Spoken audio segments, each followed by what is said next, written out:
ونتوكل عليه ونعوذ بالله من شرور أنفسنا ومن سيئات أعمالنا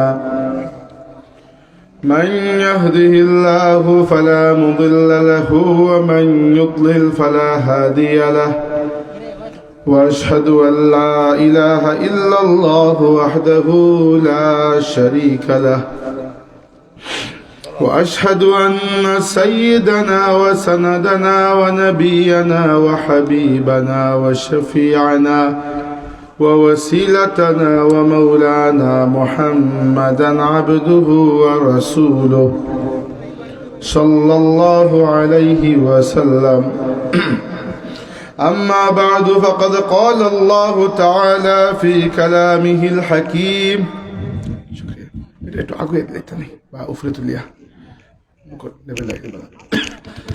أعوذ بالله من الشيطان الرجيم بسم الله الرحمن الرحيم ويوم نبعث من كل أمة بشهيد ويوم نبعث من كل أمة شهيدا من أنفسهم وجئنا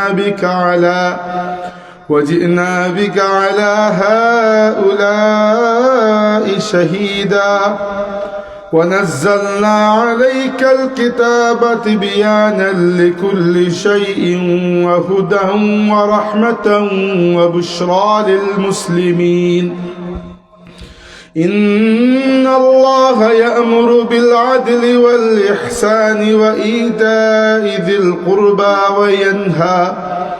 وينهى عن الفحشاء والمنكر والبغي يعظكم لعلكم تذكرون وأوفوا بعهد الله إذا عاهدتم ولا تنقضوا الأيمان بعد توكيدها وقد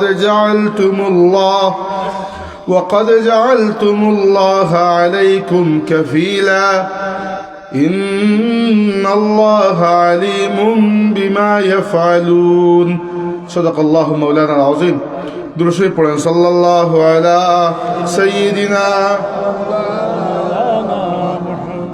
ওয়া আলা আলিহি ওয়া আসহাবিহি ওয়া সাল্লাম সাল্লাল্লাহু আলা সাইয়্যিদিনা ওয়া মাওলানা মুহাম্মদ ওয়া আলা আলিহি ওয়া সাল্লাম।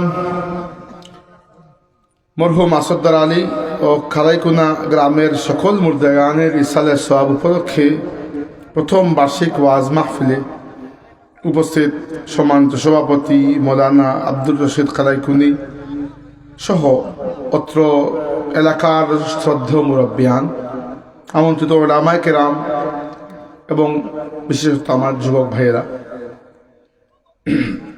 আপনাদের সবাইকে অন্তরের অন্তঃস্থল থেকে মুবারকবাদ জানাচ্ছি।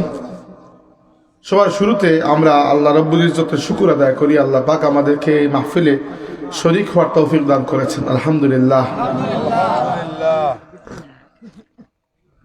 সম্মানিত হাজিরিন, আমার এখানে লেখা হয়েছে বিষয় হচ্ছে বর্তমান প্রেক্ষাপট। বর্তমান প্রেক্ষাপট বাংলাদেশের না দুনিয়ার না খালাইকুনা গ্রামের, এটা বলেন নাই তারা। আচ্ছা ঠিক আছে, আমরা সবই বলবো ইনশাল্লাহ। এবার দেখেন, বর্তমান প্রেক্ষাপটে আসার আগে একটু ইতিহাস বলে নেই। ধরেন, আমরা যদি এই উম্মতের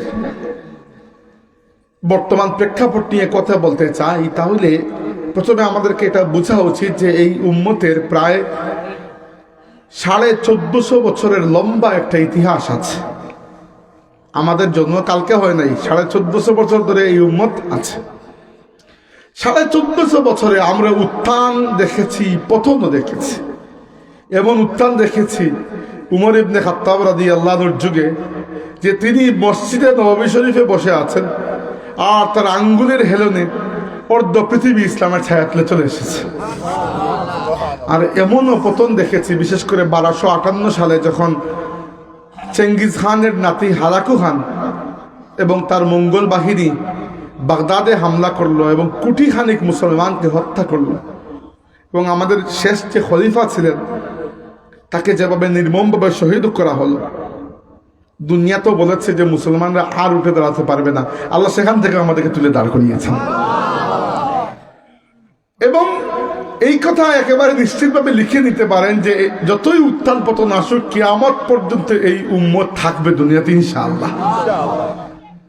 কারণ কি, প্রথমে শুরু করি, আমাদের নবী সাল্লাল্লাহু আলাইহি ওয়াসাল্লাম একবার মদিনা শরীফের মসজিদ নববী থেকে একটু দূরে একটা মসজিদ আছে। মসজিদ বলতে এইগুলোতে মাঝে মধ্যে গিয়ে আল্লাহ নবী নামাজ পড়তেন, এমন নয় যে রোজ নামাজ হইতো, মাঝে মধ্যে নামাজ পড়তেন গিয়ে। নাম হচ্ছে মসজিদুল ইজাবাহ।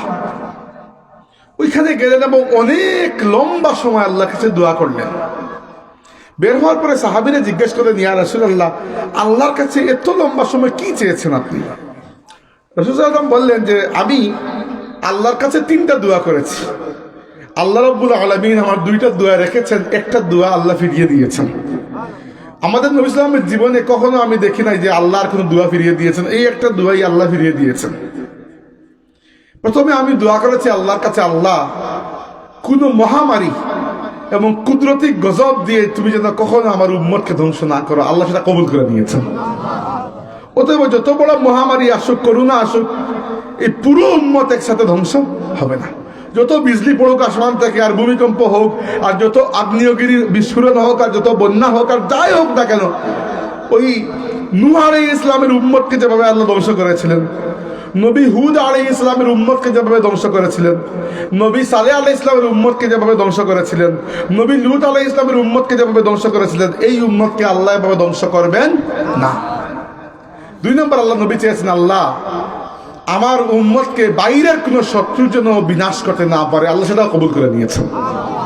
অতএব দুনিয়ার ইসলাম বিদ্বেষী যত শত্রু আছে, এরা ইসলামের উপর যত আঘাত করতে চায়, মুসলমানদের উপর যত আঘাত করতে চায়, করতে পারে। এই উম্মতের এক অংশ আদংশ আক্রান্ত হবে, কিন্তু এই পুরো উম্মতকে নিশ্চিহ্ন করার ক্ষমতা কারো নাই। আমাদের নবী দোয়া করে এই দরজা বন্ধ করে দিয়ে গেছেন। 3 নম্বর দোয়া করেছে, আল্লাহ আমার উম্মতের মধ্যে যেন নিজেদের মধ্যে দলাদলি কুন্দল মারামারি না হয়। আল্লাহ এটা কবুল করেন না, ফিরিয়ে দিয়েছে। কি জন্য? একটা পরীক্ষা তো থাকবে। সবই যদি দুনিয়াতে থাকতে পারে যাও, তাহলে জান্নাতে গিয়ে কি পাবে, তাই না? তাহলে আল্লাহ এই একটা পরীক্ষা দিয়েছেন, আর আমরা সবাই এই পরীক্ষায় মাশাআল্লাহ ফেল করছি, তাই না? আমরা এই পরীক্ষায় ডাহা ফেল মারছি, কারণ এই উম্মতের মধ্যে টুকরা টুকরা ভাগ ভাগ। এবার আসুন বর্তমান পরিস্থিতির আগে উম্মতের অতীত নিয়ে একটু কথা বলি। মনে রাখবেন একটা কথা, আমরা দুনিয়াতে একমাত্র মুসলিম উম্মত নয়। এখন দুনিয়াতে আমরাই একমাত্র মুসলিম উম্মত, কিন্তু আগে আরো মুসলিম উম্মত দুনিয়াতে ছিল। বিশেষ করে উম্মত যদি কাউকে বলা যায়, 2-3 জন মানুষের তার উম্মত হয় না। যদি ইতিহাসের মধ্যে দেখা যায় যে কোন কোন নবী বড় উম্মত পেয়েছেন, মাত্র 2 জন নবী যারা বড় উম্মত পেয়েছেন।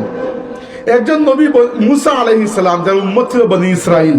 আরেকজন আমার আপনার নবী, আখিরি নবী, সাইয়্যিদুল মুরসালিন, ইমামুল আম্বিয়া, জনাবে মুহাম্মদুর রাসূলুল্লাহ সাল্লাল্লাহু আলাইহি ওয়াসাল্লাম, যার উম্মত হচ্ছে আমরা।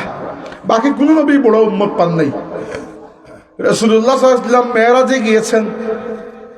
মেরাজে এক এক এক করে 7 নম্বর আসমানে যাওয়ার পরে ফেরেশতা জিবরাইল আলাইহিস সালামের মাধ্যমে আল্লাহ রাব্বুল আলামিন তার নবীকে তার কুদরতের কিছু নিশান দেখিয়েছেন, নিদর্শন।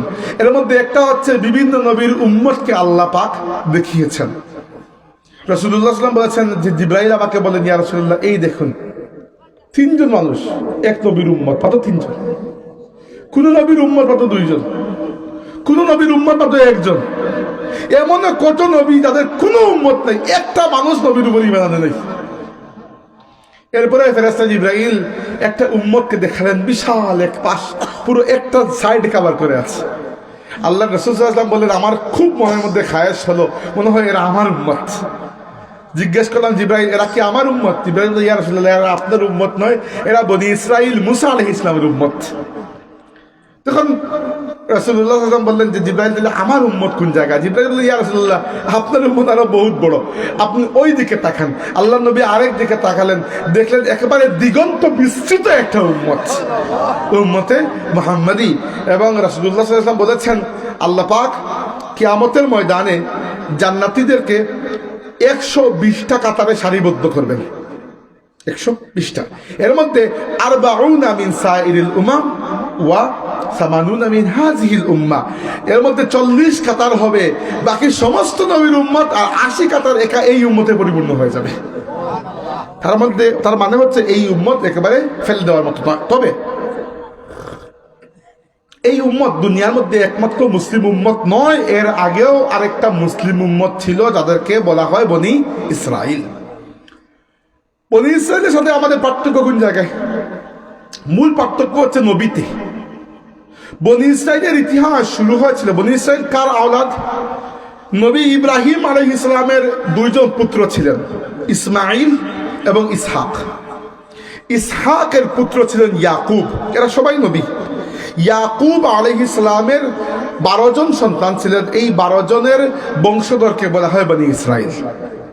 তবে ইয়াকুব আলাইহিস সালামের বাচ্চারা, সন্তানরা, এরা কোনো উম্মত হইতে পারে নাই, এরা ছিল মাত্র 12টা গোষ্ঠী। কারণ উম্মত হওয়ার জন্য শুধু নবী হইলে হয় না, উম্মত হওয়ার জন্য একজন রাসূলের প্রয়োজন হয়। নবীকে আল্লাহ কখনো কিতাব দেন না, নবীর দায়িত্ব হচ্ছে খালি দাওয়াত দেওয়া, দাওয়াত দেওয়া, দাওয়াত দেওয়া। কেউ আসলো না আসলো এটা নবীর বিষয় নয়, রাসূলকে আল্লাহ কিতাব দিয়ে পাঠান। তো বনি ইসরাইলের মধ্যে প্রথম রাসূল যিনি এসেছেন, তিনি এসেছেন নবী ইয়াকুব আলাইহিস সালামের 300 বছর পরে। উনি হচ্ছেন নবী মুসা আলাইহিস সালাম। তার মাধ্যমে আল্লাহ তাওরাত কিতাব দিয়েছেন এবং তাওরাতের মাধ্যমে বনি ইসরাইল একটা উম্মত হয়েছে। আচ্ছা, তো বনি ইসরাইলের এই ইতিহাস শুরু হয়েছে 2 জন নবীর মাধ্যমে, মুসা এবং হারুন, একসাথে 2 নবী ছিলেন তখন। আর শেষ হয়েছে আরো 2 জন নবীর মাধ্যমে, ঈসা এবং ইয়াহইয়া আলাইহিস সালাম। মধ্যখানে প্রায় 1500 বছরের সময় তাদের উম্মতের ইতিহাস। আমাদের মতো, আমাদেরও তো এখন 1500 বছর চলতেছে। এখন বনি ইসরাইলের এই 1500 বছরের সবচেয়ে বড় খাসিয়ত কি ছিল? সবচেয়ে বড় খাসিয়ত ছিল যে এক দিনের জন্য এরা নবীবিহীন কাটায় নাই। কুল্লামা হালাকা নাবিয়ুন খালাফাহু নাবিয়ুন। আল্লাহ বলেছেন যে বনি ইসরাইল ছিল এরকম, নবী বলেছেন যে বনি ইসরাইলের একজন নবী মারা গেলে, ইন্তেকাল করলে, তার উম্মতের মধ্যে আল্লাহ আরেকজনকে নবী বানিয়ে দিতেন। এই জন্য উম্মতের কাজ ছিল সহজ, নিজে নিজের আমল করো, আর কোনো দায়িত্ব নাই। কারণ ইসলাম প্রচারের দায়িত্ব কার হাতে? নবীর হাতে, যেহেতু নবী দুনিয়াতে আছেন। আর আমাদের উম্মতের খাসিয়ত হচ্ছে যে আল্লাহ বলেছেন, মা কানা মুহাম্মাদুন আবা আহাদিম মির রিজালিকুম ওয়ালাকিন রাসূলুল্লাহি ওয়া খাতামান নবিয়্যিন। মুহাম্মদ আল্লাহর রাসূল এবং সর্বশেষ নবী, এরপর আর কোনো নবী আসবেন না। তাই রাসূলুল্লাহ সাল্লাল্লাহু আলাইহি ওয়াসাল্লাম যে দিনের প্রচার করে গেছেন, তারপরে কিয়ামত পর্যন্ত এই দিনের দায়িত্ব আল্লাহর নবীর উম্মতের কাঁধে চলে এসেছে। এই একটা পার্থক্য। এবার বনি ইসরাইলের ব্যাপারে আমরা কেন জানবো, কেন আগ্রহ, কেন আমাদের, বা আমি কেন আলোচনা করছি? কারণ হচ্ছে আমাদের নবী সাল্লাল্লাহু আলাইহি ওয়াসাল্লাম বলেছেন যে লায়াতিয়ান্না আলা উম্মতি মা আতা আলা বনি ইসরাইল হাজওয়ান না'ল বিন না'ল। আমাদের পূর্ববর্তী উম্মত বনি ইসরাইলের উপর আল্লাহর পক্ষ থেকে যত বিপদ আপদ বালা মুসিবত আসছে, একেবারে পায়ে পায়ে পদে পদে প্রত্যেকটা বিপদ আপদ বালা মুসিবত আমার উম্মতের উপর আসবে। এই জন্য বনি ইসরাইলের ইতিহাসটা জানা আমাদের জন্য গুরুত্বপূর্ণ। এখন পুরো বনি ইসরাইলের ইতিহাস তো বলার সুযোগ নাই, তাই আমরা আমাদের উম্মতের মধ্যে চলে আসি। আমাদের উম্মতের ইতিহাস, আমাদের উম্মতের ইতিহাসকে আমাদের নবী 5 ভাগে ভাগ করেছেন। 5 ভাগে, অর্থাৎ নবী তার নিজের সময় থেকে শুরু করে কিয়ামত পর্যন্ত এই যে সময়, এটাকে 5টা ভাগে ভাগ করেছেন। জরুরি এগুলো জানা। বলেছেন যে তাকুনুন নবুওয়াতু ফীকুম মা শা আল্লাহু আন তাকুন। তোমাদের মধ্যে এখন নবুয়ত আছে, মানে আমি নবী দুনিয়াতে আছি, মানে নবুয়ত আছে। যতদিন আল্লাহ চাইবেন নবুয়ত থাকবে, মানে আমি দুনিয়াতে আছি, থাকবো। যখন আল্লাহ চাইবেন নবুয়তকে খতম করে দেবেন, আর কোনো নবী আসবেন না। এটা হচ্ছে উম্মতের প্রথম স্টেজ, প্রথম পর্যায়, প্রথম ভাগ। 2 নম্বর, সুম্মা তাকুনু খিলাফাতান আলা মিনহাজিন নবুওয়াহ। আমার দুনিয়া থেকে বিদায়ের পরে যখন নবুয়ত শেষ হয়ে যাবে, আমার নবুয়তের আদর্শের উপর এই দুনিয়াতে খিলাফত প্রতিষ্ঠা হবে। এরপরে আল্লাহ সেটাকেও উঠিয়ে নেবেন। সুম্মা তাকুনু মুলকান আব্বা। এরপরে আসবে এমন রাজতন্ত্র যেখানে রাজা বাচ্চারা দাঁত দিয়ে কামড় দিয়ে ক্ষমতাকে ধরে রাখবে, মানে ক্ষমতাকে ধরে রাখার জন্য যা ইচ্ছা তাই করবে। এরপরে আল্লাহ সেটাকে উঠায় নেবেন। গেল 3টা স্টেজ। 4 নম্বর সুম্মা তাকুনু মুলকান জাবরিয়া। এরপরে আমার উম্মত এমন একটা সময় আসবে যখন তোমাদেরকে জবরদস্তি গোলাম বানিয়ে রাখা হবে দুনিয়াতে। এরপর আল্লাহ নবী বলেছেন সুম্মা তাকুনু খিলাফাতান আলা মিনহাজিন নবুওয়া। এরপর 5 নম্বর স্টেজে গিয়ে আবার আমার নবুয়তের আদর্শের উপর দুনিয়াতে খেলাফত প্রতিষ্ঠা হয়ে যাবে। সুম্মা সাকাতা। এরপরে আল্লাহ নবী চুপ করে গেছেন, সাহাবীরা বুঝেছেন যে এরপরে নিশ্চয়ই কিয়ামত হয়ে যাবে। এখন এই 5টা যুগ কোনটা না বুঝলে বর্তমান প্রেক্ষাপটে, এই যে আমাকে সাবজেক্ট দিয়ে দিয়েছেন বর্তমান প্রেক্ষাপট, এটা বুঝবেন না যে বর্তমানে কোন প্রেক্ষাপটে আমরা আছি। প্রেক্ষাপট মানে কি? প্রেক্ষাপট মানে হচ্ছে আপনার আগে পিছিয়ে কি করতেছে, এটাই হচ্ছে প্রেক্ষাপট। এবার নবুয়ত কোন সময় পর্যন্ত ছিল এটা বোঝা খুব সহজ। নবী যতদিন দুনিয়াতে আছেন ততদিন নবুয়ত। আমাদের নবী কখন ইন্তেকাল করেছেন? ইংরেজি হিসাব করলে 632 সালে। এখন চলতেছে 2000 কত সাল? 25 সাল। আমাদের নবী 632 সালে ইন্তেকাল করেছেন, মানে 632 সাল পর্যন্ত নবুয়ত ছিল। এরপরে নবুয়তের যুগ শেষ। এরপরে কিয়ামত পর্যন্ত আর কোনো নবী আসবেন না। যে ব্যক্তি নবী নিজেকে নবী দাবি করবে ডিরেক্টলি কাফির হয়ে যাবে। বাস এইটাই আমাদের আকীদা। এবার এই যে 632 খ্রিস্টাব্দে আমাদের নবী দুনিয়া থেকে বিদায় নিলেন, এরপরে আল্লাহর নবী তার নিজের পেছনে নিজের পরে কি রেখে গেছেন? রাসূলুল্লাহ কোনো মানুষকে তার নিজের খলিফা বানিয়ে যান নাই। কোনো মানুষকে তার নিজের খলিফা বানিয়ে যান নাই। কি জন্য? কারণ যাকেই খলিফা বানাবেন কেউই তো চিরস্থায়ী নয়, একসময় উনিও মারা যাবেন। এখন যদি নবী আবু বকর সিদ্দিককে খলিফা বানান, হ্যাঁ আবু বকর সিদ্দিক খলিফা হয়েছেন কিভাবে একটা পরের কথা। নবী যদি বলেন যে আমার পরে আমার খলিফা হবে আবু বকর সিদ্দিক রাদিয়াল্লাহু আনহু, এই ইসলামের খেলাফত তার হাতে, তাইলে 2 বছর পরে আবু বকরও তো ইন্তেকাল করেছেন। 3 নম্বর বছরে যে ইসলাম কবুল করতে আসবে সে তো কাউরি পাবে না। এমন কোনো মানুষ দুনিয়াতে নাই যিনি কিয়ামত পর্যন্ত বাঁচবেন। এই জন্য আল্লাহর নবী তারপরে উম্মতের বিষয়টাকে 2 ভাগে ভাগ করেছেন। এটা হচ্ছে রুহানি একটা পথ, আর একটা রাজনৈতিক একটা পথ। হ্যাঁ, রাজনৈতিকভাবেও এই উম্মতকে এক করে তো রাখতে হবে, আলাদা আলাদা হয়ে গেলে তো মুসিবত, তাই না? রাজনৈতিক বিষয়টা আল্লাহ নবী উম্মতের হাতে ছেড়ে দিয়েছেন। বলেছেন আমার আল্লাহ আমার উম্মতকে সঠিক পথ দেখাবেন। আমার আল্লাহ আমার উম্মতকে সঠিক পথ দেখাবেন।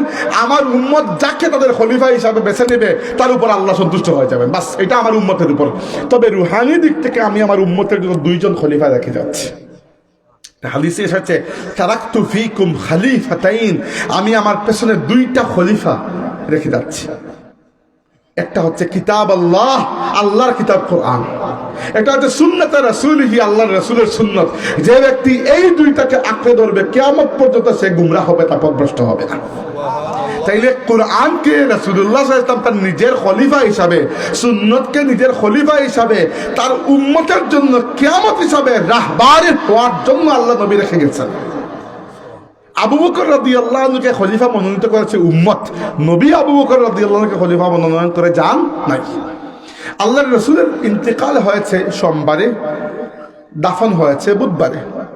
মঙ্গলবার দিনে এমনকি সোমবারে সাহাবীরা চিন্তা করেছেন যে এই উম্মত কোনো নেতৃত্বহীন অবস্থায় থাকতে পারে না, কারণ বহিঃশত্রু আক্রমণ করবে। অলরেডি বন্ড নবী বের হয়ে গেছে, মুসাইলামা কাজ্জাব। সে সাপের মতো ফুসছে, কখন মুসলমানরা দুর্বল হবে আর সে হামলে পড়বে। এই জন্য উম্মতকে নেতৃত্বহীন অবস্থায় রেখে দেওয়া যায় না। সোমবার দিনে পরামর্শ হয়েছে, মঙ্গলবার দিনে প্রায় সমস্ত সাহাবী আবু বকর রাদিয়াল্লাহু আনহুর হাতে বাইআত দিয়ে দিয়েছেন। আবু বকর রাদিয়াল্লাহু আনহু হয়েছেন খলিফাতু রাসূলিল্লাহ, রাসূলুল্লাহর খলিফা। বাট কোন খলিফা? পলিটিক্যাল খলিফা, উম্মতের খলিফা। উম্মতের নেতৃত্ব আবু বকর রাদিয়াল্লাহু আনহুর হাতে গেছে। আচ্ছা, আবু বকর, এরপরে ওমর, এরপরে ওসমান, এরপরে আলী। আমরা জানি আমাদের 4 জন খলিফা, এদেরকে বলা হয় খুলাফায়ে রাশিদিন। খুলাফায়ে রাশিদিন কি জন্য বলা হয়? কারণ এরা এক্স্যাক্টলি সেইভাবে শাসন ব্যবস্থা চালিয়েছেন যেভাবে আল্লাহর নবী চালিয়ে গিয়েছিলেন। কোনো পার্থক্য হয় নাই। তাদের মূল ভিত্তি ছিল কোরআন এবং আল্লাহর নবীর সুন্নাত। এমনকি আমাদের নবীর মুজিজা দেখেন আমাদের নবী বলেছেন কি যে আল খিলাফাতু বাদি সালাসুনা সানা, আমার পরে 30 বছর খেলাফত থাকবে। কয় বছর? 30 বছর। হিসাব করে দেখেন, আবু বকর রাদিয়াল্লাহু আনহু খলিফা ছিলেন 2.5 বছর, ওমর রাদিয়াল্লাহু আনহু 10.5 বছর, উসমান রাদিয়াল্লাহু আনহু খলিফা ছিলেন 12 বছর, আলী রাদিয়াল্লাহু আনহু প্রায় 4.5 বছর। আল্লাহর রাসূল দুনিয়া থেকে বিদায় নিয়েছেন রবিউল আউয়াল মাসে 11 হিজরিতে, আর আলী রাদিয়াল্লাহু আনহু ইন্তেকাল করেছেন, শহীদ হয়েছেন 40 হিজরির রমজান মাসে। তো দেখা যায় 30 বছর পূর্ণ হয় না, 29.5 বছর হয়। এই জন্য উলামায়ে কেরাম বলেছেন যে আলী রাদিয়াল্লাহু আনহু শহীদ হওয়ার পরে আল্লাহর রসুলের নাতি হাসান রাদিয়াল্লাহু আনহুর হাতে মানুষ বাইআত দিয়েছিল। 6 মাস তিনি খলিফা ছিলেন, এরপরে রাজতন্ত্র শুরু হয়েছে। তাই হাসান রাদিয়াল্লাহু আনহু 6 মাসকে যদি আপনি অন্তর্ভুক্ত করেন, এক্স্যাক্টলি আল্লাহ নবী যেরকম বলেছিলেন যে আমার পরে 30 বছর দুনিয়াতে খিলাফত থাকবে। খিলাফত মানে রাজনীতি, অর্থনীতি, সমাজ ব্যবস্থা, পরিবার, সভ্যতা, সংস্কৃতি, শিক্ষা, বিচার, আচার সব কিছু চলবে আমার আদর্শের অনুযায়ী। এরকম চলেছিল 30 বছর। এই 30 বছরের খিলাফতের মধ্যে আবু বকর, ওমর, উসমান, আলী 4 জন তো আছেন, সাথে আল্লাহর নবীর নাতি হাসান রাদিয়াল্লাহু আনহু 6 মাসের জন্য তিনি খলিফা হয়েছিলেন। এই 5 জন মিলিয়ে এক্স্যাক্টলি আল্লাহর নবীর কথা অনুযায়ী 30 বছর পরিপূর্ণ হয়ে যায়। চলে গেল উম্মতের 2 নম্বর স্টেজ। আসলে 3 নাম্বার কি? আল্লাহ রাসূল বলেছেন মুলকান আব্বা, এমন মুলুকিয়ত, এমন রাজনীতি, রাজতন্ত্র যেখানে রাজা বাদশাহ কাফির নয়, মুসলমান হবে, কিন্তু আবু বকর উমরের মতো হবে না। ভালো হবে, খারাপও হবে, আসল উদ্দেশ্য থাকবে ক্ষমতা। মানে ক্ষমতায় যাওয়ার জন্য যারে যা ইচ্ছা করতে পারবে। আল্লাহর রাসূলের এই 30 বছর তিনি বলেছেন আমাদের খুলাফায়ে রাশিদদের 30 বছরের যুগ। এইটা শেষ হওয়ার পরে ইসলামের প্রথম বাদশাহ হলেন মুআবিয়া রাদিয়াল্লাহু আনহু। তিনিও আল্লাহর নবীর সাহাবী, তিনি তো ভালো চালিয়েছেন। তারপরেই চলে আসলো তার কুপুত্র ইয়াজিদ। ইয়াজিদ কিন্তু কাফির ছিল না, ছিল মুসলমান, কিন্তু তার হাতে কি হয়েছে? সে আল্লাহর রাসূলের প্রায় পুরো পরিবারকে, আল্লাহর নবীর পরিবারের 19 জন সদস্যকে কারবালায় এরা জবাই করে হত্যা করেছে। মানে বুঝতে পেরেছেন আল্লাহর নবী কি জন্য বলেছেন যে এরা দাঁত দিয়ে কামড় দিয়ে খাবে, এরা কাফির হবে না, মুসলমান হবে, কিন্তু এরা আবু বকর সিদ্দিকের মতো ইমানদার হবে না। এদের কাছে ক্ষমতা আসলে মূল কাহিনী, মূল জিনিস। হ্যাঁ, ক্ষমতায় যদি যায় এরপরে হয়তো আপনার উপর দয়া করবে, কিন্তু ক্ষমতায় তাকে চ্যালেঞ্জ করলে সে ছাড়বে না। তাই দেখেন এই রাজতন্ত্রের মধ্যে উমর ইবনে আব্দুল আজিজ রাহমাতুল্লাহ আলাইহির মতো নেককার পরহেজগার মানুষও আছেন, আর ইয়াজিদের মতো কুলাঙ্গারও আছে, মানে ভালো খারাপ সব মিলিয়ে। তো এইরকম রাজতন্ত্র চললো কত বছর, লম্বা সময় চলতো, সবচেয়ে লম্বা এটাই চলছে। প্রথমে মুআবিয়া রাদিয়াল্লাহু আনহু, এরপরে ইয়াজিদ, এরকম যাইতে যাইতে এদের বংশের হাতে ক্ষমতা থাকলো 89 বছর। আচ্ছা, এদের সাথে আপনি বলবেন যে এদের সাথে আবু বকর উমরের এই খেলাফতের পার্থক্য কি?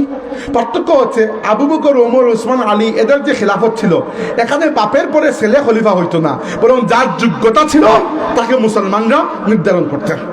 আর এখন নিয়ম হয়ে গেল বাপের পরে ছেলে, ছেলের পরে নাতি, সে যদি যোগ্য হয় তবুও, অযোগ্য হয় তবুও, বলদ হলে তবুও। এই জন্য মুআবিয়া রাদিয়াল্লাহু আনহু যোগ্য ছিলেন, কিন্তু ইয়াজিদ যোগ্য ছিল না, তবুও বসে গেছে, কারণ বাপের পুলা হিসাবে বসছে, যোগ্যতায় বসে নাই। বুঝতে পেরেছেন বিষয়টা? আচ্ছা, মানে খেলাফতের সুন্নতটা ভেঙে দেওয়া হলো। খেলাফতের সুন্নত ছিল যোগ্য মানুষের হাতে যোগ্য পদ যাবে, আল্লাহর নির্দেশ। আল্লাহ বলেছেন যে ইন্নাল্লাহা ইয়া'মুরুকুম আন তুআদ্দুল আমানাতি ইলা আহলিহা। আল্লাহ তোমাদেরকে নির্দেশ দিচ্ছেন যে দায়িত্ব অথবা আমানত তার যোগ্য মানুষের হাতে ফিরিয়ে দাও। কিন্তু রাজতন্ত্রে এটি মানা হয় না, রাজার পরে ছেলে আসে। তো এভাবে চললো উমাইয়া বংশের হাতে ইসলামের শাসন ব্যবস্থা 89 বছর। এরপরে এদেরকে মেরে পিটে লাস্ট করে আরেকটা বংশ আসলো ক্ষমতায়, এদের নাম হলো আব্বাসী বংশ। আল্লাহ নবীর চাচা আব্বাস রাদিয়াল্লাহু আনহুর বংশের মানুষেরা। এরাও যে খুব ভালো ছিল এরকম না, ভালো ছিল, খারাপ ছিল, জালিম ছিল, নেককার ছিল, সব মিলাইয়া এরা চললো কত বছর পর্যন্ত? এরা চললো আরো প্রায় 450 বছর। এদের ক্ষমতা হয়ে গেল 1258 সাল। 1258 আল্লাহ নবী ইন্তেকাল করেছেন হিসাব মিলান 632 সালে, আর আমি বলতেছি 1258 পর্যন্ত। এর মধ্যে কয়টা যুগ গেছে? আল্লাহ নবীর যুগ গেছে, খেলাফতে রাশিদার যুগ গেছে, আর ওই যে দাঁত দিয়ে কামড়ে ধরা এই যে রাজতন্ত্র, এটা চলতেছে। কিন্তু এইটা যে চলতেছে, রাজা বাদশা যারা আসতেছে সব আরব জাতির অন্তর্ভুক্ত। এক সময় আরবরা এই যোগ্যতাই হারিয়ে ফেললো যে উম্মতকে নেতৃত্ব দিতে পারে। তারা কি করলো? আবু বকর উমর করেছেন দরবেশের জিন্দেগি যাপন, আর তৎকালীন রাজা বাদশারা মোহন, নারী, এগুলা। এখন আল্লাহর একটা আইন আছে যে কাফির যদি বদকারি করে করুক, আল্লাহ এটা ধরেন না, কারণ কাফিরের জন্য দুনিয়াই তো জান্নাত, কিন্তু মুমিনের জন্য কি দুনিয়া জান্নাত? না, কাফিরের জন্য আল্লাহর আইন আলাদা, মুমিনের জন্য। কাফির তো বলেই নাই সে আল্লাহকে বিশ্বাস করে, তুমি তো বলছো মিয়া, তাহলে তোমাকে একটা নিয়ম মানতে হবে। তোমার নিয়ম কি? তোমার নিয়ম হচ্ছে আল্লাহ বলেছেন ওয়া ইন তাতাওয়াল্লাউ ইস্তাবদিল কওমান গায়রাকুম, তোমরা যদি হে মুসলমানরা আমার দ্বীন ইসলামকে পিঠ দেখাও, আমি আল্লাহ তোমাদেরকে সরিয়ে দেব, অন্য জাতিকে তোমাদের জায়গায় নিয়ে আসবো। আমি আল্লাহর জন্য এটা মোটেও কঠিন কিছু না। যখন আল্লাহ রাব্বুল আলামিন ভেবেছেন বা আল্লাহর কাছে মনে হয়েছে যে আরবরা আর এই উম্মতের নেতৃত্ব দেওয়ার যোগ্য নয়, আল্লাহ আরবদেরকে সরিয়ে দিয়েছেন, এমন বেইজ্জত করে সরিয়েছেন। এমন একটা জাতি উঠে এসেছে যে জাতির নামটা কেউ জানতো না, মঙ্গল জাতি। চেঙ্গিজ খানের নাম শুনেছেন? চেঙ্গিজ খান প্রথমে হামলা করেছিল মুসলিম সাম্রাজ্যের মধ্যে, একটা সাম্রাজ্য ছিল খাওয়ারিজম। আমি গিয়েছি এখানে, মধ্য এশিয়া, উজবেকিস্তানে। ওইখানে হামলা করে প্রায় 1.5 কোটি মানুষকে হত্যা করেছিল। এরা এত নিকৃষ্ট ছিল, এরা মানুষকে হত্যা করে মানুষের মাথার খুলি দিয়ে একরকম পাহাড়ের মতো বানিয়ে উপরে উঠে মদ খেত। এইরকম জালিম ছিল এরা জিন্দা মানুষকে জ্বালিয়ে মেরে ফেলত। এবং এরা এত শক্তিশালী, এরা তীব্র গতিতে ঘোড়া ছুটিয়ে যেত এবং এই তীব্র গতির মধ্যে একেবারে নিশানার মধ্যে তীর মারতে পারত। এমন এক জাতি। চেঙ্গিজ খানের নাম তো শুনছেন? আচ্ছা, তো চেঙ্গিজ খান আস্তে আস্তে দুনিয়া বিজয় করা শুরু করলো, কিন্তু মুসলিম দুনিয়া তখন অনেক প্রসারিত।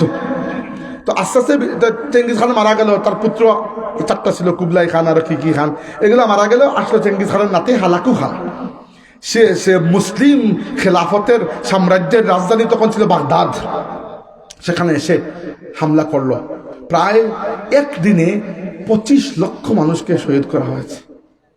এমনকি বলা হয়েছে যে মুসলমানদের রক্তে শত্রু বাহিনী যারা, এদের ঘোড়ার পা গুলো হাঁটু পর্যন্ত ডুবে গিয়েছিল। সবচেয়ে বড় কষ্টের বিষয় ছিল মানুষের মৃত্যু একটা, আর দ্বিতীয়ত তখন তো মুসলমানরা দুনিয়ার নেতৃত্বে, তো জ্ঞান বিজ্ঞান কার হাতে? মুসলমানদের হাতে। আর মুসলমানরা সবসময় জ্ঞানের সাধক ছিলেন, তাই না? তখন তার প্রিন্টিং প্রেস ছিল না, হাত দিয়ে বইপত্র লেখা হতো। বাগদাদের লাইব্রেরিতে প্রায় তৎকালীন সময়ে 2 লক্ষের উপরে বই ছিল হাতের লেখা।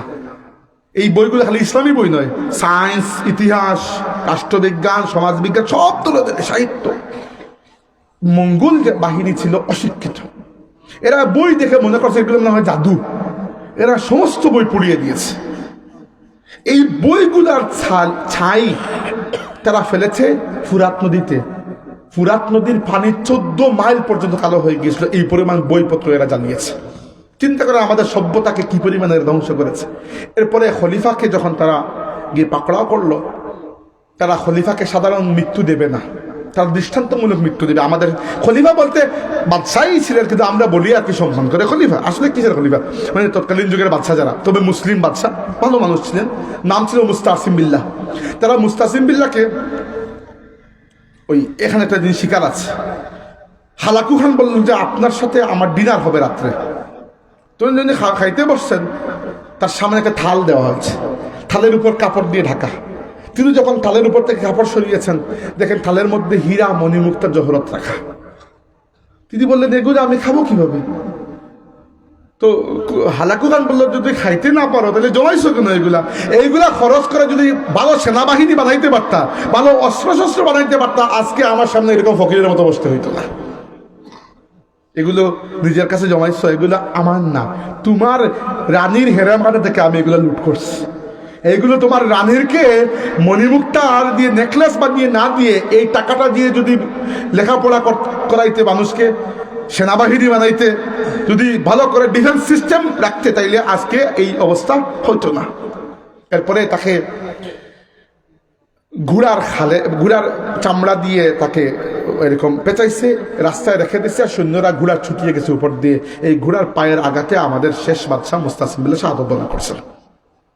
তখন দুনিয়াতে ছিলেন, সেই সময় যারা বড় মানুষ যারা ছিলেন এদের মধ্যে একজন হচ্ছে, আপনার নাম শুনেছেন, কবি শেখ সাদি। নাম শুনেছেন? শেখ সাদি তখনকার মানুষ। তিনি কবিতা লিখেছেন, আসমার হক বাওয়াদ্দার খুবে বারত বরজমি बर जवाले मुल्क मुस्तासिम अमीर المؤمنين आय मोहम्मद गर क़ियामत दरबरु सरबरु आरिज खाक सरबरु आरत क़ियामत दरमियान खलक भी। ফার্সি কবিতা। অর্থ হচ্ছে যে খলিফা মুস্তাসিম বিল্লাহকে যে কষ্ট দিয়ে শহীদ করা হয়েছে, আসমানের উচিত ছিল রক্তের নদী বইয়ে মুস্তাসিম বিল্লাহর জন্য কান্না করা। এবং শেখ সাদি বলেছেন, আয় মোহাম্মদ গের কিয়ামত সরবরু আরিজ খাক সরবরু আরত কিয়ামত দরমিয়ান খালকবি। হে মোহাম্মদ সাল্লাল্লাহু আলাইহি ওয়াসাল্লাম, আমরা জানি কিয়ামতের দিন আপনি আপনার কবর শরীফ থেকে উঠে আসবেন। সবাই তো উঠে আসবে, তাই না? কিয়ামতের দিন আল্লাহ নবী সহ সমস্ত মানুষ কবর থেকে উঠে আসবে। ইয়া রাসূলুল্লাহ, যদি সত্য হয়ে থাকে আজকেই উঠে আসুন, দুনিয়াতে কিয়ামত হয়ে গেছে। এর থেকে বেশি আর কিছু বলার আছে? এত মুসলমানের রক্ত ঝরেছে, সবাই দুনিয়া ডিক্লেয়ার করে দিয়েছে যে মুসলমান উইল নট রাইজ অ্যাগেইন, মুসলমান আর কখনো মাথা তুলে দাঁড়াতে পারবে না। কিন্তু আল্লাহ পাক কোথা থেকে একটা ব্যবস্থা করেছেন যে এই যে মঙ্গোল জাতি, হ্যাঁ মঙ্গোল জাতি এখানে, তাদের সাথে আরো দুইটা জাতি ছিল, টার্কিশ জাতি, তাতার জাতি, এই তিনটা জাতি ছিল। আল্লাহ চেঙ্গিজ খানের 4 পুত্রের মধ্যে 2 পুত্রের বংশধরকে মুসলমান বানিয়ে দিয়েছে। যারা মুসলমানদেরকে মারতে এসেছিল, বিজয় করতে, ইসলাম তাদেরকে বিজয় করে নিয়েছে। আচ্ছা, এদের বংশধর থেকে 4টা বড় বড় বংশ আসছে। 4টার নামই আপনারা জানেন। এটা হচ্ছে ইরানের সাফাবি বংশ, এটা হচ্ছে মধ্যপ্রাচ্যের সেলজুক বংশ, একটা হচ্ছে মিশরের মামলুক, ভারতের মুঘল বংশ, আর আরেকটা হচ্ছে টার্কির অটোমান বা উসমানী, এই যে আর্তুগরুলের নাটক আপনারা হয়তো দেখেছেন, এই বংশ। এই 4টা বংশের হাতে আল্লাহ ইসলামের নেতৃত্ব তুলে দিয়েছেন। পরবর্তী প্রায় 550 বছর ইসলামের নেতৃত্ব ছিল ওই জাতির হাতে, যাদের পূর্বপুরুষরা এক সময় মুসলমানদেরকে মারতে এসেছিল। আল্লাহ পাক যখন দেখেছেন আরবরা ইসলামের নেতৃত্ব দেওয়ার আর যোগ্যতা নাই, ইসলামের জন্য আল্লাহ আরবদের কাছে মুখাপেক্ষী নয়। বুঝতে পারেন, আল্লাহ ইসলামের জন্য আরবদের মুখাপেক্ষী নয়। তুমি যদি ইসলাম কবুল না করো, কি হইলো? আল্লাহ রাব্বুল আলামিন কোন জায়গা থেকে মুসলমান নিয়ে আসবেন। যারা ইসলামকে, মুসলমানকে মারতে এসেছিল, সেই চেঙ্গিজ খানের আওলাদ 2-3 জেনারেশনের মধ্যে এদের বংশধরদের মধ্যে অর্ধেক মুসলমান হয়ে গেল। এবং মুসলমান হয়ে কি হলো? মুঘলরা ভারতে একটা বিশাল বড় মুসলিম সাম্রাজ্য গড়ে তুলল, অটোমানরা টার্কিতে একটা বিশাল বড় মুসলিম সাম্রাজ্য গড়ে তুলল, সেলজুকরা মধ্যপ্রাচ্যে একটা বিশাল বড় সাম্রাজ্য গড়ে তুলল, আর সাহাবিরা ইরানে একটা বিশাল বড়। অর্থাৎ এক সাম্রাজ্য নয়, বহু সাম্রাজ্য, কিন্তু মুসলমানদের ইজ্জত আল্লাহ রাব্বুল আলামিন আবার ফিরিয়ে দিয়ে দিলেন। কিছুদিন পরে দেখা গেল যে তৎকালীন খ্রিস্টান বিশ্বের রোমান সাম্রাজ্যের রাজধানী এবং দুনিয়ার সবচেয়ে বড় শহর, সবচেয়ে আধুনিক, আজকের যুগে যেরকম ধরেন নিউ ইয়র্ক, লন্ডন, এই টাইপের, কোনটা ছিল? একটা শহর ছিল, তার নাম ছিল কনস্টান্টিনোপল, যাকে বর্তমানে আমরা কি বলি? ইস্তানবুল। ইস্তানবুল জানেন? টার্কিতে আমি কয়েকদিন আগে গিয়েছিলাম, টার্কিতে বেড়াইছি, ইস্তানবুল দেখে আসি, চিন্তা করলাম। তো ইস্তানবুল, ওই শহরটা ছিল পশ্চিমা রোমান খ্রিস্টানদের রাজধানী, দুনিয়ার সবচেয়ে উন্নত শহর। তখন অটোমান বাদশাদের মধ্যে একজন, তৎকালীন সময়ের যে বাদশা ছিলেন, বাদশা দ্বিতীয় মোহাম্মদ, তাদের নাম ছিল এরকম, প্রথম মোহাম্মদ, দ্বিতীয় মোহাম্মদ, দ্বিতীয় আহমদ, তৃতীয়, এরকম তাদের নাম থাকতো। তো মোহাম্মদের বয়স যখন ছিল মাত্র 21 বছর, বাদশা মোহাম্মদের, তিনি 30,000 সৈন্যের বিশাল বাহিনী নিয়ে কনস্টান্টিনোপল বিজয় করে ফেললেন। এটা হয়েছিল 1453 সালে। আর এরপরে ওই যে অটোমান যে বাদশাহী আছে, ওইটা তাদের বাদশাহী পরিবর্তন করে খেলাফত হয়ে গেল। আবু বকর থেকে রাদিয়াল্লাহু আনহু যে খেলাফত চলে আসছে, মধ্যখানে ভঙ্গ হয়েছিল, আল্লাহ রাব্বুল আলামিন অটোমানদের মাধ্যমে আবার মুসলমানদের হাতে খেলাফত ফিরিয়ে দিয়ে দিলেন। সুবহানাল্লাহ। এরা ইসলামের নেতৃত্ব দিল কতক্ষণ পর্যন্ত? প্রথম বিশ্বযুদ্ধ পর্যন্ত। প্রথম বিশ্বযুদ্ধ শুরু হয়েছে 1914 সালে, বেশি আগে না, কিন্তু 100 বছর আগে, আর শেষ হয়েছে 1918 সালে। আমার বক্তব্যের সময় তো 1 ঘন্টা চলে, আমি আর 10 মিনিট বেশি কথা বলবো না। তো 1914 থেকে 1918, 1914 থেকে 1918 সালে প্রথম বিশ্বযুদ্ধে মুসলমানরা বিজয়ী হইতে পারে নাই।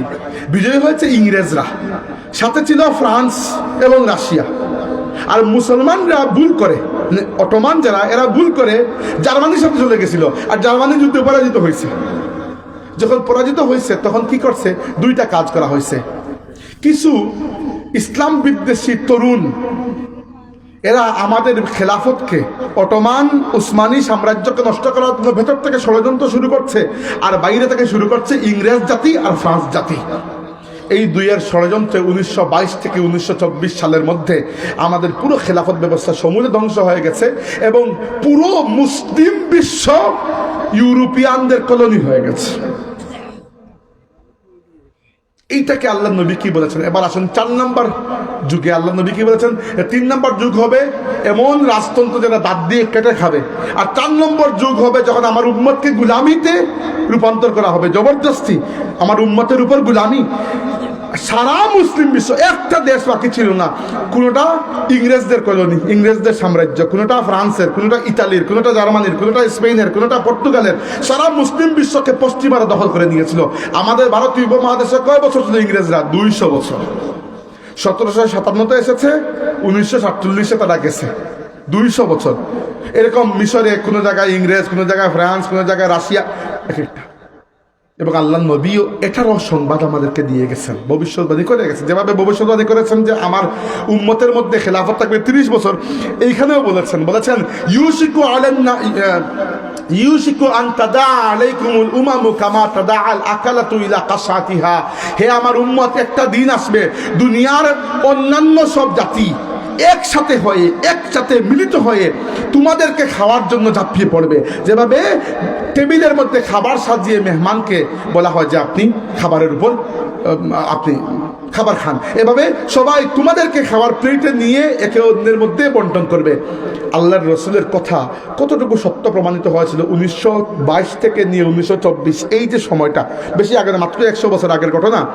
মুসলিম বিশ্বের ম্যাপ এরকম হাতে নিয়ে ইংরেজরা বলেছে আমরা এটুকু নিব, ফ্রান্স বলছে আমরা এটুকু, স্পেন বলছে আমরা এটুকু। আমাদের মুসলিম একটা রাষ্ট্র স্বাধীন থাকে না, সবগুলো ইউরোপিয়ানরা দখল করে নিয়েছে। এটা চলছে কোনো জায়গায় 150, কোনো জায়গায় 200 বছর। এরপরে আল্লাহ রাব্বুল আলামিন আমাদেরকে মুক্তি দিয়েছেন। 1950-এর দশক বা ওই টাইমে এসে একে একে মুসলিম বিশ্ব সবগুলা রাষ্ট্র স্বাধীন হয়ে গেছে, আলহামদুলিল্লাহ। কিন্তু একটা সমস্যা হয়েছে। কি সমস্যা? এটা বলে শেষ করব। আল্লাহ নবী আমাদেরকে রেখে গিয়েছিলেন একটা উম্মত হিসাবে, এবং উম্মত কতটুকু বড় কথা। আল্লাহ রসুল বলেছেন আমার উম্মত হচ্ছে একটা দেহের মতো, এই দেহের একটা অঙ্গে ব্যথা লাগলে, আঘাত লাগলে বাকি সর্ব অঙ্গে ব্যথা অনুভূত হয়। আর ইংরেজরা, ফ্রান্সরা, ইউরোপিয়ানরা যখন আমাদের উপর থেকে কলোনি সরিয়ে নিয়েছে, একেবারে সরে যায় নাই, একটা দাগ রেখে গেছে। এই দাগটা কি? তারা আমাদেরকে উম্মত হিসাবে থাকতে দেয় নাই, ভেঙ্গে চুরে ছোট ছোট ছোট ছোট বিভিন্ন মুসলিম রাষ্ট্র বানিয়ে দিয়ে গেছে। আপনি মনে করছেন এটা অনেক ভালো। এটার মাধ্যমে কি হয়েছে? মুসলমানদের ঐক্য সম্পূর্ণ কিয়ামত পর্যন্ত জন্য নষ্ট হয়ে গেছে। এর ফলাফল কি?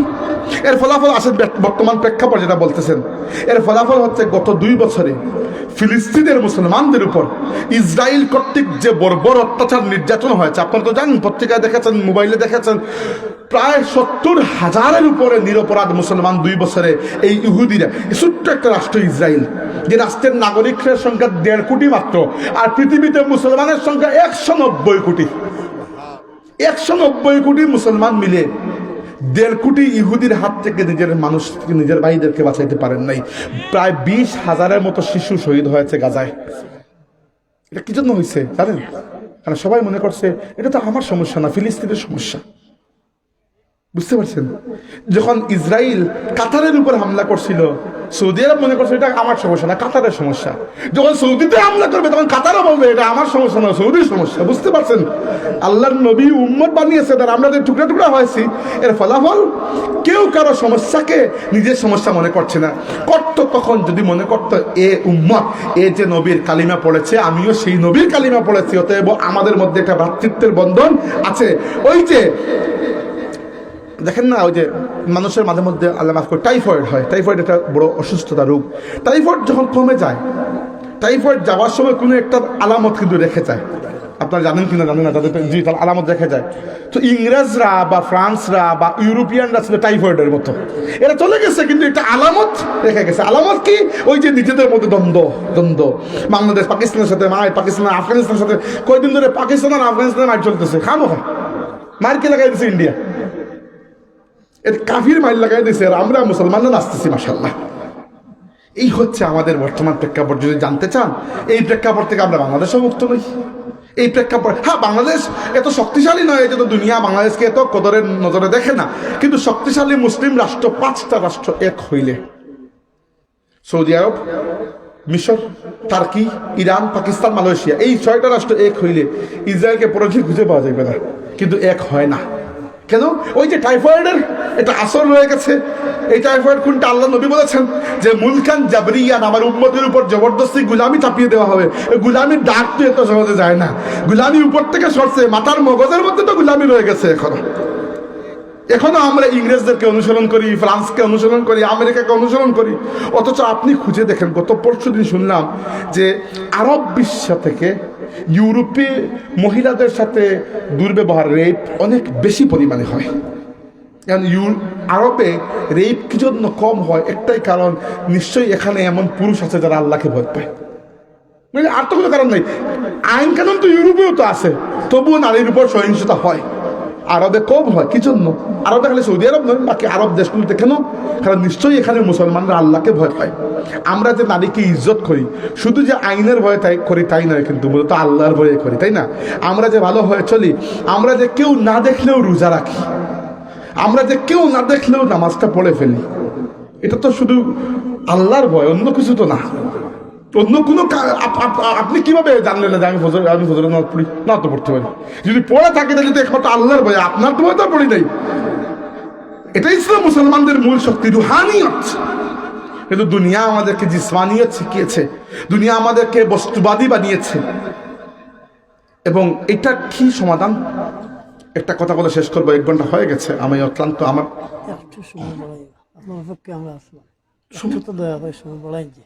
সময় বাড়াই তো ওইটা না, কারণ আমার 4 নম্বর মাহফিল আজকে, আমি ক্লান্ত। আমি এখন 4 নম্বর মাহফিল আপনাদের কথা হইতে পারতো ওখান। আচ্ছা 5 মিনিট আপনারা একজন ওয়াজ করবো, সমস্যা কি? এলাকার মানুষ যদি ওয়াজ না করবেন তাহলে এখানে নইব। আচ্ছা, যদি বলছিলাম যে এখন বর্তমান প্রেক্ষাপটের দিকে বলছিলাম যে এই যে ফিলিস্তিন, শুধু ফিলিস্তিন আমার কাছে সবচেয়ে বড় ইস্যু। কারণ আমার জীবনে কখনো মনে হয় না যে আমার মনটা পুড়িয়ে গেছে, জ্বলে গেছে।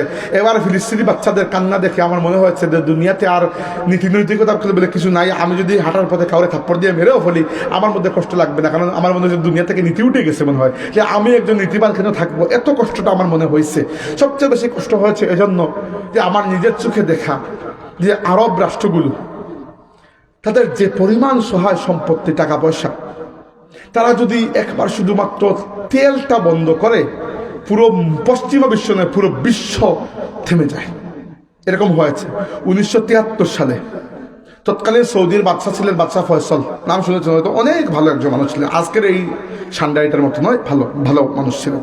আজকে তো আল্লাহ একটাকে বসাইছেন, আল্লাহ একবার। আচ্ছা, তো তৎকালীন বাদশা ফয়সল কি করেছেন? 1973 সালের মনে হয় ফেব্রুয়ারি মাসে নাকি সেপ্টেম্বর মাসে তিনি বলেছেন যে এই ইহুদি ইসরায়েলকে যারা সাহায্য করবে, এদের কাছে আমরা তেল বিক্রি করব না। আরবে, মানে আরব বিশ্বের তেল সমৃদ্ধ দেশ হচ্ছে 6টা: সৌদি আরব, কাতার, কুয়েত, আরব আমিরাত, বাহরাইন আর ওমান। তারা বলছে আমরা এই 6টা রাষ্ট্র ইসরায়েলকে যারা সাহায্য করবে, এদের সাথে তেল বিক্রি করব না। আপনি কি জানেন যে রাতে ঘোষণা হয়েছে, পরের দিন সকালে তেলের দাম 300% বেড়ে গেছে? মানে আসর আছে কিনা? আমেরিকায় বিভিন্ন তেলের পাম্প বন্ধ, ক্লোজ, তেল নাই, সৌদি তেল বন্ধ করে দিচ্ছে। সাথে সাথে আমেরিকার, ইসরায়েলের আব্বাকে আমেরিকা হাত জোর করে মাপছে, এই তেলের উপর থেকে বয়কট সরাইছে এবং ফয়সলের আপন ভাতিজাকে দিয়ে ফয়সলকে শহীদ করাইছে। ফয়সলের আপন ভাতিজাকে আমেরিকা টাকা দিছে এবং সে ফয়সলের সামনে দাঁড়িয়ে এই মাথার এখানে গুলি মেরে তাকে হত্যা করে ফেলছে। আপনি সাহস করে উঠে দাঁড়াবেন, আপনাকে হত্যা করা হবে। বাংলাদেশে উসমান হাদিকে কি জন্য হত্যা করা হলো? এই মানুষটা ইনসাফের কথা বলেছে, এই জন্যই তো, তাই না? তো সাহস করে যেখানে উঠে দাঁড়াবেন সেখানে আপনার প্রাণের দুশ্মন বের হয়ে যাবে। এই হচ্ছে আমাদের বর্তমান প্রেক্ষাপট, মুসলিম উম্মার অবস্থা, ইত্যাদি ইত্যাদি। এখন এর থেকে উত্তরণের উপায় কি আসলে? এর থেকে উত্তরদের কোনো এরকম ট্যাবলেট আমার কাছে নাই যেটা খাওয়াইয়া দিলে আমার ঠিক হয়ে যাবে। আল্লাহ নবী সাল্লাল্লাহু আলাইহি ওয়াসাল্লামের কথা থেকে বোঝা যায় যে ইমাম মাহদী আলাইহিস সালাম দুনিয়াতে আসার আগ পর্যন্ত এই ঝামেলা চলতেই থাকবে। জাস্ট আমাদের জন্য উচিত হচ্ছে আমরা ঝামেলা যতটা কমিয়ে রাখতে পারি। এখন আসলে আমাদের বাংলাদেশে আমরা একটা মুসলিম দেশ, এবং দুনিয়ার মধ্যে মুসলিম রাষ্ট্রগুলোর মধ্যে ইন্দোনেশিয়ার পরে সবচেয়ে বেশি মুসলিম নাগরিক বাংলাদেশে বসবাস করে। দেশ ছোট, আমাদের কিন্তু জনগণ তো মাশাআল্লাহ প্রায় 20 কোটি, এর মধ্যে 90% মানুষ মুসলমান, মানে প্রায় 18 কোটি মুসলমান বাংলাদেশেই বসবাস করেন, আলহামদুলিল্লাহ। কিন্তু সমস্যা হচ্ছে যে এই মুসলমান যাদেরকে নিয়ে কাজী নজরুল ইসলাম বড় সুন্দর কথা বলেছেন। কাজী নজরুল ইসলামের একটা কবিতা আছে, আপনারা পড়েছেন কিনা জানি না, খালেদ পড়েছেন কবিতাটা? না পড়লে পড়ে দেখবেন, ইন্টারনেটে খুঁজলে খালেদ কবিতা পাবেন। ওখানে তিনি বলেছেন যে মুসলমানদের কথা বলেছেন, বাহিরের দিকে যত মরিয়াছি ভেতরের দিকে তত, গুনতিতে মোরা বাড়িয়ে চলেছি গরু ছাগলের মতো। মানে কাজী নজরুল বলছেন যে আমাদের বাইরের দিকের শক্তিও দুর্বল হয়ে গেছে, আর ভেতরের রুহানিয়তটাও দুর্বল হয়ে গেছে, খালি সংখ্যায় আমরা গরু ছাগলের মতো বাড়ছি, মাশাআল্লাহ। এরপরে নজরুল বলেছেন যে খালেদ এই পশুদের চামড়া দিয়ে কি তবে তোমার পায়ের দুশ্মন মারা দুটো পয়জারও হবে? খালেদ, যে জুতা পরে তুমি কাফিরদের বিরুদ্ধে যুদ্ধ করেছো, আমাদের সবার চামড়া দিয়েও তোমার এই এক জুতার সমান পরিমাণ মূল্য হবে না। কি জন্য বলেছেন? এবং নজরুল একটা কথা বলেছেন খালেদ সবার অধম মুরা হিন্দুস্তানি, হিন্দু না মুরা মুসলিম তাহা নিজেরাই নাহি জানে। আমাদের এই উপমহাদেশের মুসলমানরা ঋণী আমরা আল্লাহর ওলিদের কাছে। এরা এসে আমাদেরকে দিনদার বানিয়েছেন, ইসলাম শিখিয়েছেন, যেমন হযরত শাহজালাল, যেমন খাজা মঈনুদ্দিন চিশতি, নাম শুনেছেন তো, এদের চিনেন তো এদেরকে। এদের কারণে আমরা মুসলিম হয়েছে। কিন্তু সমস্যা কি হয়েছে যে আমাদের এই উপমহাদেশ মূলত ছিল পৌত্তলিক, যারা মূর্তি পূজারী, হিন্দু বলেন বৌদ্ধ বলেন, এদের অধ্যুষিত এলাকা। এখনো এরাই তো বেশি, তাই না? ভারতে তো এরাই বেশি। তো এদের সাথে থেকে ইসলামের নিজস্ব সংস্কৃতি আমরা কিছুটা শিখেছি, কিছুটা এদের সংস্কৃতি আমরা শিখে গেছি। এটা হচ্ছে সবচেয়ে বড় সমস্যা। কিরকম? আচ্ছা, আমি কোনো হিন্দু কোনো বৌদ্ধকে দোষ দিচ্ছি না, তাদের ধর্ম তাদের জন্য, আমাদের ধর্ম আমাদের জন্য। আমরা শান্তিপূর্ণ একটা সহাবস্থান চাই এবং তাদেরকে তাদের মতো রেসপেক্ট করি। আমরা এতটুকু বলা উচিত, কারণ পরে গিয়ে দেখা যাবে কোন পাগল আবার কে কোন হিন্দুর মন্দির ভেঙে দিচ্ছে। এটা একটা মহা মুসিবত। আল্লাহর ওয়াস্তে এই সকল কাজ করবেন না, আল্লাহর ওয়াস্তে এটা খুবই নিকৃষ্ট কাজ, দয়া করে এগুলো করবেন না। আমি যেটা বলতে যাচ্ছি, দেখেন, আপনি নিজেকে মুসলমান দাবি করেন এবং বাংলাদেশকে মুসলিম রাষ্ট্র দাবি করেন, তাই না? এবং বাংলাদেশে মাশাআল্লাহ ইসলামের নামে তো অনেক ভোটও চাওয়া হয় এবং রাজনীতিও করা হয়, এবং অনেক সময় অনেক এমপি জিতেও যান, এবং অনেক সময় কোরআনের আইন দিয়ে রাষ্ট্র পরিচালনার কথাও বলেন, অনেক কিছু তো হয়, ঠিক আছে। আচ্ছা, যান একবার আপনার আদালতে কোর্টে গিয়ে দেখবেন, একটা জেলার মধ্যে যে কোর্ট আছে, এই পুরো জেলায় যতটুকু মিথ্যা কথা বলা হয়, কোর্টে এর থেকে বেশি মিথ্যা কথা বলা হয়। দেখেন, আপনি কোর্টে গেলে 500 টাকা দিয়ে একটা মার্ডার কেসে সাক্ষী বানিয়ে ফেলতে পারেন, অথচ আল্লাহ পাক একজন মুমিন মুসলমানের বেসিক যে কোয়ালিটি, কোরআন শরীফে বলেছেন বেসিক একটা কোয়ালিটি আছে না, বেসিক কোয়ালিটির মধ্যে আল্লাহ বলেছেন ওয়াল্লাযীনা লা ইয়াশহাদুনা যুর, মুমিনের কোয়ালিটি হচ্ছে মুমিন কখনো মিথ্যা সাক্ষী দেয় না। এটা কোনো নেককার ওলি আল্লাহর বৈশিষ্ট্য নয়, এটা কার বৈশিষ্ট্য? একেবারে বেসিক লেভেলের মুমিনের বৈশিষ্ট্য। ওলি আল্লাহ হইতে অনেক উপরে, অথচ আমাদের সমাজে, রাষ্ট্রে, আমাদের আদালত সিস্টেমে মিথ্যা সাক্ষী দেওয়ানো হয়। 2 নম্বর, আমাদের দেশে রাজনৈতিক প্রতিহিংসায় একজন আরেকজনের উপর মিথ্যা মামলা দেয় না। আল্লাহ নবী সাল্লাল্লাহু আলাইহি ওয়াসাল্লাম বলেছেন, মান খাসামা ফি বাতিলিন ওয়া হুয়া ইয়ালামুহু লাম ইয়াজাল সাখাতুল্লাহি হাত্তা ইয়ানজিআ আনহু। যে ব্যক্তি জেনে শুনে কারো উপর মিথ্যা বিচার দেয়, মানে তৎকালীন যুগে যেটা ছিল বিচার, আজকের যুগে হয়ে গেছে মামলা, যুক্ত পাল্টেছে, তো মামলা বলতে পারেন, সমস্যা নাই। যে ব্যক্তি জেনে শুনে কারো উপর মিথ্যা মামলা দেয়, ওই মামলা প্রত্যাহার করার আগ পর্যন্ত যে মামলা দিয়েছে ওই ব্যক্তির উপর আল্লাহ রাব্বুল আলামিন প্রচন্ড রাগান্বিত অবস্থায় থাকেন। এখন যদি কেউ কারো উপর মিথ্যা মামলা দেয় আর ওই মামলা তুলে না নিয়ে মারা যায়, তাহলে কি আল্লাহকে রাগান্বিত রেখে আপনি কবরে চলে গেছেন? এর থেকে বড় দুর্ভাগ্য কিছু হইতে পারে? এরপরে কবরে সোয়াল জবাব হইলে কি আর না হইলে কি, আপনি তো এমনি ফেল। আপনি আল্লাহকে রাগান্বিত রেখে দুনিয়া থেকে চলে গেছেন। কিন্তু আপনি বলেন তো, বাংলাদেশে কোন সরকারের আমলে মিথ্যা মামলা ছিল না? সব সরকার আমলে ছিল, এবং ইনশাআল্লাহ ভবিষ্যতে থাকবে, যে খাইছিল তো আমাদের, তাই না? তো আমরা যে এত মুসলমান, আর আমরা যে এত ইসলাম, আর এত ইসলাম প্রিয় জনতা, কি লাভ হইল? বেসিক জায়গায় আমরা ভুল করতেছি। এই এখন আসেন আমার আয়াতে, যে আয়াত তিলাওয়াত করে আমি বক্তব্য শুরু করেছিলাম, ইন্নাল্লাহা ইয়া'মুরু বিল আদলি ওয়াল ইহসান, আল্লাহ তোমাদেরকে আদেশ দিচ্ছেন আদল এবং ইহসান করার জন্য। ইসলামে ন্যায় তিন প্রকার। একেবারে নিচের লেভেলটা হচ্ছে ইনসাফ, এর উপরেরটা হচ্ছে আদল, এর উপরেরটা হচ্ছে ইহসান। ইনসাফ কি? ইনসাফ হচ্ছে 2 কাপ চা আসছে, সভাপতি 1 কাপ খাইলেন, আমি আরেক কাপ। ইনসাফ, ইনসাফ মানে সমান ভাগে 2 ভাগ, এটা ইনসাফ। এটা কমসে কম আপনারা করতে হবে, এর নিচে কোনো ইসলাম নাই। আচ্ছা, এই জন্য আমাদের উসমান হাদি ভাই ইনসাফ ইনসাফ বলতেন, এটা হচ্ছে বেসিক লেভেল। এর উপরেরটা হচ্ছে আদল। আদল কি? ধরেন চা 2 কাপ আসছে সমান সমান, উনি 1 কাপ খাইবেন, আমি 1 কাপ। কিন্তু ধরেন আমি এত দূর থেকে আসছি, লম্বা জার্নি, আজকে এই 4 নাম্বার বয়ান করতেছি, আমার চায়ের বেশি দরকার, উনার বাড়ি এখানে, একটু উপরে গিয়ে চা খেয়ে ফেলবেন, তাহলে এরকমও তো হইতে পারে উনি আধা কাপ খাইলেন আর আমার 1.5 কাপ খাওয়াইলেন, হইতে পারে না? এইটার নাম হচ্ছে আদল। এটা ইনসাফের থেকে একটু বড়।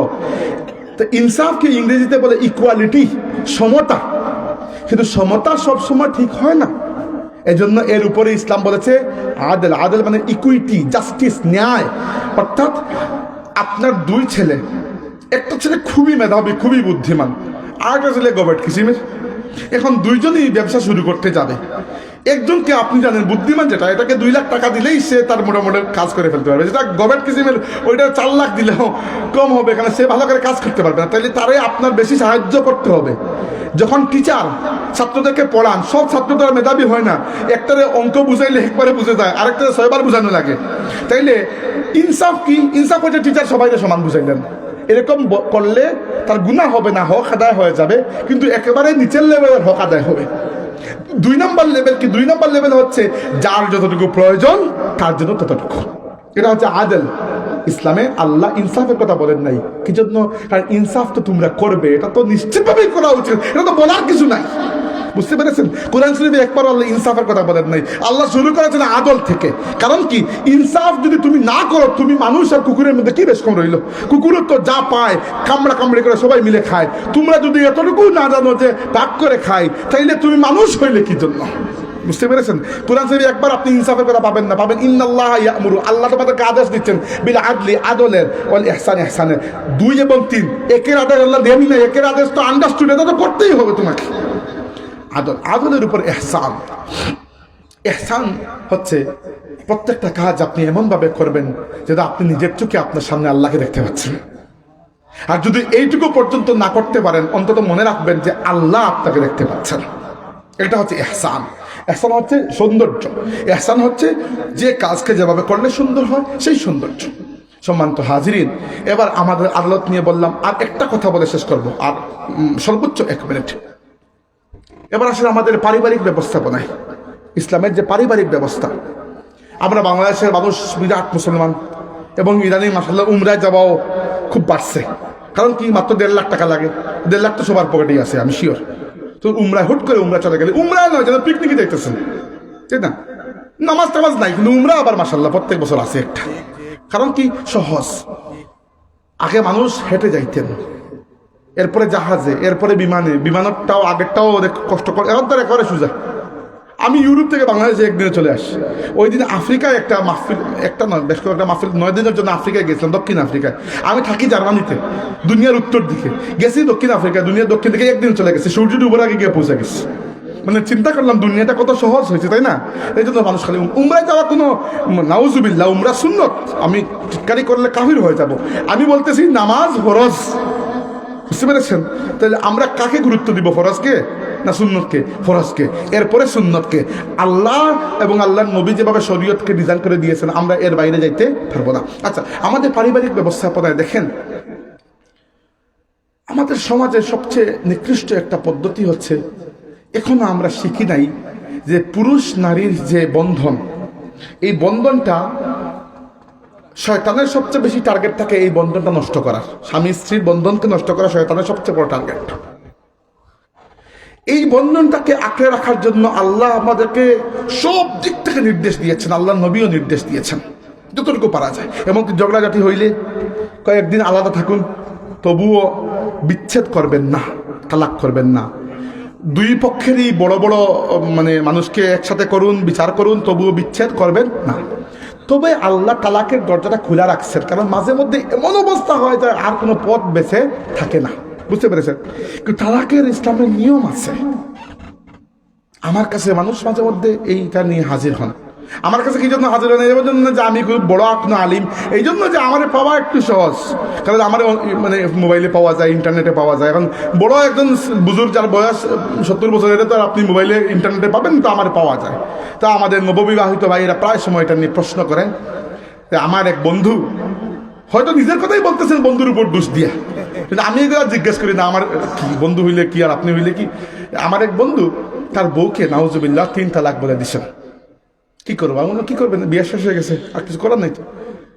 তো ওই সময় আবার নতুন যুক্তি যে রাগ করে তালাক দিচ্ছেন। কিন্তু আমি একদিন জিজ্ঞেস করলাম, ভাই খুশি হয় কেউ তালাক দে? খুশি হয় কেউ তালাক দে? ইসলামে হুজুরকে নিয়ে আসুন, বসা। হুজুর আমি হুদাই সময় নষ্ট করতেছি আপনার অপেক্ষায়। আসুন। ইসলামে বিবাহ বিচ্ছেদটা আল্লাহ এজন্য রেখেছেন যে মাঝে মধ্যে জেনুইনলি এটার দরকার পড়ে যায়, কিন্তু এর একটা নিয়ম আছে। আমি এখন নিয়ম শেখাইতে বসে নাই, লম্বা নিয়ম আছে। এইসব নিয়ম শেখার দরকার নেই। আমি আপনাকে ভাই হিসাবে বিশেষ করে যুবকদেরকে এটা অনুরোধ করছি, এই তালাক নামক শব্দগুলা মুখে আনাই বাদ দিয়ে দেন। এই শব্দটা যখন বলে দেবেন, এটা আপনি ভেবে চিনতে বলুন আর ফাজলামো করে বলুন, এটা হয়ে যাবে। হাদিসে এসেছে যে 3টা বিষয় এমন আছে যেগুলা ফাজলামো করে বললেও লেগে যায়। আপনি আপনার বউয়ের সাথে ঝগড়া করে সারাদিন করে আমার কি, কিন্তু এই শব্দ ব্যবহার করবেন না। আর কথায় কথায় 3 তালাক আর এই সকল নাউজুবিল্লাহ জালিক, এটা আল্লাহর কাছে অপছন্দনীয়।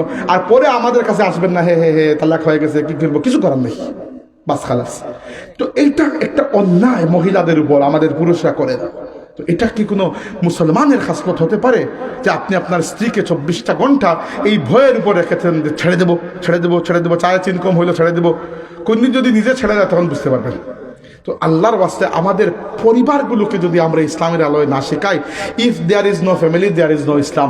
পরিবার নষ্ট মানে ইসলাম নষ্ট। বাচ্চারা ইসলাম শিখে কোন জায়গা থেকে? পরিবার থেকেই তো। এবং আধুনিক বিশ্ব ব্যবস্থা আমাদের পরিবারগুলোকে ধ্বংস করার জন্য উঠে পড়ে লেগেছে। এবং মনে করবেন না যে খালি ইন্ডিয়ান টেলিভিশনের সিরিয়াল আপনার পরিবার নষ্ট করতেছে, আপনিও নষ্ট করতেছেন। কিভাবে? আপনার পরিবারে আপনি আর আপনার স্ত্রী যদি নামাজ না পড়েন, তা আপনি কি মনে করেন আপনার ছেলে ইমাম আবু হানিফা হয়ে যাবে? খালি দোয়া করতেছেন আল্লাহ ইমাম বুখারি বানিয়ে দাও, কোথেকে ইমাম বুখারি হবে? কিছুই হবে না, আন্দাজে সুরসে সোর হবে, কারণ আপনি নিজে নামাজ পড়েন না। আপনি আর আপনার স্ত্রী বাচ্চার সামনে সারাদিন একে অন্যের সাথে গালাগালি করেন, ঝগড়াঝাটি করেন, এই বাচ্চার মন মানসিকতা কি হবে আমাকে চিন্তা করে বলুন। এই বাচ্চা তো বড় হয়ে ডাকাতে হবেই। তো আল্লাহর রাস্তায় আমাদের পরিবারের মধ্যে ইনসাফের দরকার আছে কিনা? ইন্নাল্লাহা ইয়া'মুরু বিল আদলি ওয়াল ইহসান। আল্লাহ তো ইনসাফের কথা বলেনই নাই, আর ইনসাফ তো খুবই বেসিক লেভেলের। আল্লাহ আদল এবং ইহসানের কথা বলেছেন। আমাদের আদালত সিস্টেমকে ঠিক করতে হবে, আমাদের পরিবার ব্যবস্থাকে ঠিক করতে হবে। এইগুলো ঠিক না করে খালি ইসলামের জন্য স্লোগান দেওয়া, স্লোগানে কোনো সমস্যার সমাধান হবে না। আল্লাহ পাক এই বুঝটা আমাদেরকে দান করুন। ওয়া আখিরু দাওয়ানা আলহামদুলিল্লাহি রাব্বিল আলামিন। হুজুর চলে এসেছেন, হুজুর বয়ান করে একেবারে মুনাজাত করে যাবেন। আল্লাহুম্মা আমিন। আলহামদুলিল্লাহি রাব্বিল আলামিন, ওয়াসসালাতু ওয়াসসালামু আলা সাইয়্যিদিল মুরসালিন ওয়া আলা আলিহি ওয়া আসহাবিহি আজমাইন। আল্লাহ আমরা এই মাহফিলটা তুমি কবুল আর মঞ্জুর করো মাবুদ। আল্লাহ তোমার কাছে ভিক্ষা চাই, আর এই মানুষগুলো এত রাত ঠান্ডার মধ্যে এই জায়গাতে উপস্থিত, আল্লাহ এর উপস্থিতিটা তুমি কবুল আর মঞ্জুর করো। আল্লাহ এই মাহফিলটাকে তোমার কোনো বান্দার হাতে খালি ফিরাইয়া দিও না। আল্লাহ আমরা যারা মা বাবা অসুস্থ, আল্লাহ তুমি শিফা দান করো মওলা। যারা মা বাবা কবরবাসী হয়ে গেছেন, আজকের মাহফিলের সওয়াব নিয়ে তারা মা বাবার রুহের উপরে পৌঁছাইয়া দাও রব্বে কারীম। তোমার কাছে ভিক্ষা চাই, আর আমরা রে ফতে ঘাটে তুমি হেফাজতে রাখিও মৌলা। জিন্নাত আর ইনসানের তামাম ক্ষতি থেকে আমরা বাঁচাইয়া রাখিও। ও সাল্লাল্লাহু আলা নবিয়িনা মুহাম্মদ। আল্লাহ বহুত মানুষের দান খয়রাত করছেন, যারা দান খয়রাত কবুল আর মঞ্জুর করো। ও সাল্লাল্লাহু আলা নবিয়িনা মুহাম্মদ ওয়া আলা আলিহি ওয়া সাহবিহি আজমাইন। আমিন। আসসালামু আলাইকুম। আমি জি আলহামদুলিল্লাহ। আপনার শরীর ভালো আছে? আলহামদুলিল্লাহ। অসংখ্য মোবারকবাদ জানাচ্ছি আজকের মাহফিলের সম্মানিত প্রধান অতিথি শামসুল উলামা আল্লামা ফজলুল সাহেব রাহমাতুল্লাহ আলাইহির সুযোগ্য নাতি হযরত মাওলানা মারজান আহমদ চৌধুরী ফুলতলি সাহেবকে সম্মানিত হাজিরিন, আমরা দেখতে পাচ্ছি আমাদের সামনে উপস্থিত হয়েছেন আজকের মাহফিলের সম্মানিত প্রধান বক্তা, সুদূর চাঁদপুর থেকে আগত সারা বাংলার আলোড়ন সৃষ্টিকারী বক্তা, বিশিষ্ট ইসলামী চিন্তাবিদ হযরত মাওলানা অধ্যক্ষ নেসার আহমদ চাঁদপুরি সাহেব, অধ্যক্ষ নেসার আহমদ চাঁদপুরি সাহেব, অধ্যক্ষ মান্দারি ফাজিল ডিগ্রি মাদ্রাসা চাঁদপুর। আপনারা সবাই ধৈর্য সহকারে বসুন এবং হুজুরের পরপরই আমাদের আজকের মাহফিলের সম্মানিত বিশেষ অতিথি হযরত মাওলানা হাফেজ তারেক আহমদ সাদিক হুজুর, উনি শুধুমাত্র মিলাদ পড়বেন এবং মুনাজাত করবেন। আর তার পরপরই মাহফিলে আপনাদের জন্য যথেষ্ট তাবারুকের ব্যবস্থা করা হয়েছে। ইনশাআল্লাহ আপনারা সবাই তাবারুক নিয়ে যাবেন। হুজুরের বয়ানের পূর্বে একটি ইসলামিক সঙ্গীত পরিবেশন করবেন অত্র এলাকার কৃতি সন্তান হযরত মাওলানা ওয়েস আহমদ হেলালি সাহেব।